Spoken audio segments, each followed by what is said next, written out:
Assalamualaikum warahmatullahi wabarakatuh. Perkenalkan, nama saya Prima Surya Saputra, NPM 13 2019 1000821 dari jurusan Sistem Informasi Pagi.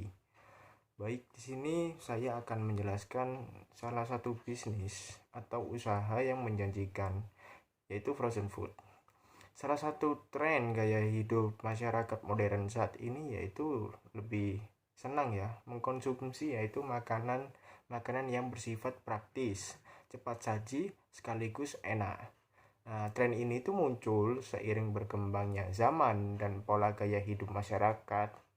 Jadi salah satu bisnis yang pengolahan makanan menjadi makanan praktis adalah olahan makanan beku yang lebih dikenal dengan frozen food ini. Jadi jenis makanan olahan ini bisa dikonsumsi untuk semua kalangan yaitu mulai dari anak-anak, orang dewasa, remaja, hingga para orang tua yang lanjut usia. Jadi selain itu, olahan frozen food ini itu juga mudah dan praktis sehingga mendukung gaya hidup masyarakat yang semakin hari membutuhkan segala sesuatu yang efektif serta efisien. Jadi bisnis frozen food ini itu merupakan salah satu bisnis yang paling diminati dan memiliki prospek baik. Sudah banyak sih pelaku usaha yang memperoleh profit dari frozen food tersebut, dari bisnis tersebut ya. Hal itu dibuktikan dengan semakin banyaknya usaha frozen food yang berdiri dari waktu ke waktu, dan tentunya dengan penawaran produk andalan-andalan mereka masing-masing itu. Namun ada juga pelaku usaha frozen food itu yang gulung tikar atau bangkrut karena mungkin strategi pemasarannya yang digunakan itu kurang tepat dan kualitas pelayanan faktor utamanya yaitu yang kurang optimal. Jadi artinya keberhasilan sebuah bisnis frozen food ini dalam memenangkan persaingan pasar atau kompetitor itu ditentukan oleh penerapan strategi pemasaran yang tepat serta hubungan baik yang dijalani dengan konsumen dan juga mengetahui minat dan perhatian konsumen. Lalu di samping itu juga kematangan strategi juga didukung dengan produk yang mempunyai competitive advantage untuk meningkatkan kualitas daya saing jadi terhadap kompetitor lainnya. Kemudian ada faktor apalagi harga yang menjadi penentu dari sebuah keputusan pembelian suatu produk. Lalu penentuan harga yang strategis dapat menenangkan produk dalam persaingan di pasaran frozen food. Saya akan menjelaskan salah satu konsep yaitu model kanvas bisnis yang saya buat, yaitu frozen food. Tentang frozen food, tiap bagian ini saya akan menjelaskan satu persatu. Saya akan memulainya yaitu dari customer segment. Di customer segment ini siapa aja sih? Seperti fokus terhadap pembelian customernya itu ke siapa aja, yaitu terutama ibu-ibu rumah tangga, lalu anak-anak kos. Nah, kenapa kok saya memilih anak-anak kos? Yaitu karena anak-anak kos itu kembali lagi ke topik yang tadi, yaitu mencari efisiensi atau keefektivitasan itu sendiri. Jadi di samping harganya cukup terjangkau lalu enak rasanya, cepat saji, dan nggak pakai rumit lah. Lalu yaitu restoran-restoran, kedai atau kafe. Jadi mereka itu juga membutuhkan stok frozen food sih.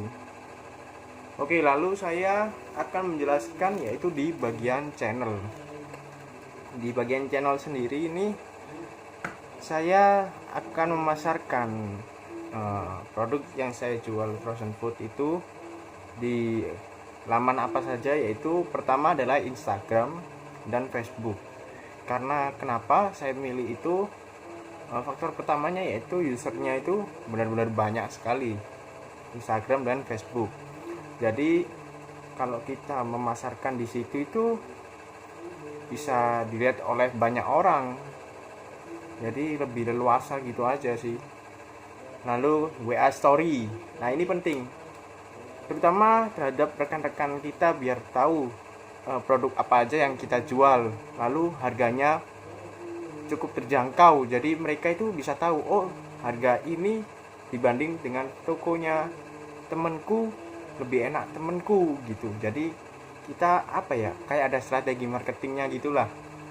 Bisa membanding-bandingkan harga mana yang lebih murah atau produknya itu lebih enak yang mana gitu. Lalu pendekatan pencarian sinergi, yaitu seperti biasanya kalau ada stok merek atau produk dari suatu frozen food itu pasti di situ ada kayak SPG-nya gitu.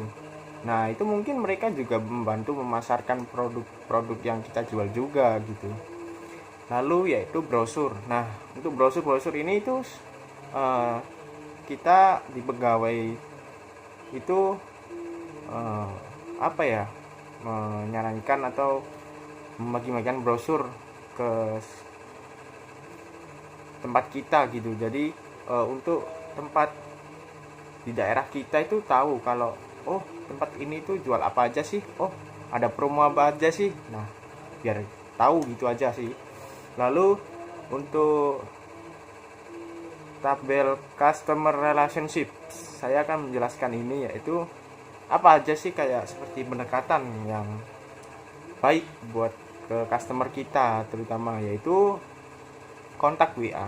Jadi untuk yang sering langgaran atau yang mungkin butuh produk ini tapi nggak ada, nah lalu kapan ready-nya, nah kita bisa kasih kontak WA itu. Lalu ya seperti pendekatan apa ya, ya mungkin customer lah, mungkin lebih kita berteman aja dan biar lebih tahu aja sih apa aja produk-produk yang ready dan apa yang mau dibutuhkan itu apa aja, mungkin kita bisa bantu maksudnya menyarikan atau menjualkan ke mereka gitu. Lalu sharing and tips, jadi sharing tentang produk ini itu enaknya diapain, lalu bedanya merek ini dan merek itu apa aja sih, kok harganya beda-beda. Nah itu kita akan sharing apa aja perbedaannya dari tiap produk itu. Lalu memberikan pelayanan sebaik mungkin, itu adalah faktor penting dari customer relationship tersebut. Dan yang terakhir adalah kita selalu mengadakan yaitu promo diskon produk. Nah ini mungkin bisa kita lakukan ya seminggu sekali atau 2 minggu sekali, atau tiap ada event seperti hari raya kita ada diskon apa gitu. Mungkin itu lebih gede sih promo diskonnya. Lalu saya akan menjelaskan yaitu tentang value proposition. Apa sih value proposition itu? Yaitu proporsional nilai. Nah apa aja sih proporsi di produk atau di toko kita di frozen food itu? Yang pertama adalah saya tidak memungut banyak apa ya, ya mungkin faktor pentingnya yaitu harga yang sangat-sangat terjangkau sih. Lalu yaitu produk dapat disimpan dalam waktu yang lama dalam freezer. Nah ya namanya frozen food ya, di dalam freezer. Jadi produk ini tuh sangat-sangat efisien dan bisa tahan lama kalau dimasukkan di freezer. Jadi nggak takut busuk atau basi ya, ini pasti awet. Lalu saya apa ya, menyediakan peluang bisnis ke, misalnya ada kita sering menemukan seperti di kafe-kafe ya, cafe shop gitu, mereka selalu menyediakan yaitu seperti snack package. Nah snack package itu kita yang menyetorkan produk kita gitu. Jadi ini kelebihan produk kita, lalu mereka jual dengan HPP-nya sendiri mungkin. Jadi apa ya, kita memberi harga yang terjangkau biar bisa dijual belikan kembali, maksudnya dengan HPP-nya mereka sendiri gitu. Lalu produk yang kita jual itu pasti dijamin akan kehigienisannya. Kehigienisannya ini benar-benar cukup, ya mungkin sudah ada label MUI-nya. Jadi lalu apa ya, Badan POM juga ada sertifikat Badan POM juga, mungkin karena higienisannya itu ya. Lalu saya menjelaskan yaitu key activity, kunci aktivitas utama dari perusahaan ini, yaitu pengaturan pick up. Jadi ada ya yang kita atur itu pick up suatu produk-produk itu dari mana aja gitu. Lalu penjualan dan pengiriman pemasaran. Nah, kita kirim ke mana aja gitu. Kita menyediakan pengiriman juga. Lalu pemasaran itu tadi ya. Udah, lalu pengecekan kualitas produk makanan. Jadi kita ada nih seperti stok ini tuh kadaluarsanya sampai tanggal berapa. Nah, itu kita cek terus tiap harinya biar tidak ada yang kelewatan gitu. Walaupun ini frozen food tapi tetap aja ada kadaluarsanya.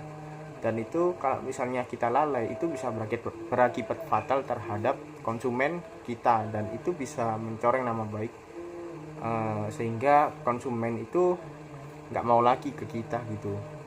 Yaitu pengecekan kualitas produk makanan. Lalu key resource. Baik, saya akan menjelaskan key resource yaitu apa? Sumber daya utama. Seperti sumber daya utama itu apa ya? Dari perusahaan itu seperti akun sosmed itu termasuk sih. Jadi kita juga membuat akun sosmed ya buat promo-promo kita. Lalu karyawan itu ya sumber daya kita sih. Lalu konten kreator, kita juga menyewa konten kreator. Lalu alat komunikasi ya seperti telepon, lalu komputer, terus ya banyak lah pokoknya yang bisa digunakan dalam berkomunikasi. Terutama itu aja sih. Lalu yaitu key partners. Saya akan menjelaskan yaitu key partner atau mitra utama. Apa aja sih? Yaitu operator logistik. Kayak logistik kita itu bekerja sama dengan salah satu ekspedisi untuk pengiriman barang produk kita. Jadi misalnya kalau deket-deket itu kita pakai Gojek juga bisa. Lalu kalau misalnya agak jauh sedikit seberang kota gitu misalnya, kalau di sini Surabaya misalnya di Sidoarjo, kita bisa gunakan banyak sih pilihan-pilihannya. Lalu pengecer profesional atau pemasar makanan. Nah, seperti ini. Misalnya ada di SD biasanya banyak orang yang kayak menjual makanan frozen food, awalnya langsung digoreng lalu dijual ke anak-anak. Itu termasuk pemasar makanan kalau menurut saya, atau pengecer gitu. Lalu teman-teman kita juga termasuk. Lalu supplier terpercaya. Jadi kita misalnya ada supplier mana nih, ini udah wah cocok nih terhadap konsumen kita juga gitu, oke, fix. Nah, itu supplier terpercaya, yaitu termasuk ke dalam key partner. Saya akan menjelaskan yaitu cost struktur, yaitu apa ya? Cost struktur sendiri yaitu seperti struktur biaya. Jadi apa aja struktur biaya perusahaan tersebut? Yaitu biaya pembelian peralatan, lalu kemudian biaya pemasaran dan biaya distribusi, lalu biaya karyawan, biaya iklan atau lain sebagainya, atau lalu biaya sewa, dan juga yaitu biaya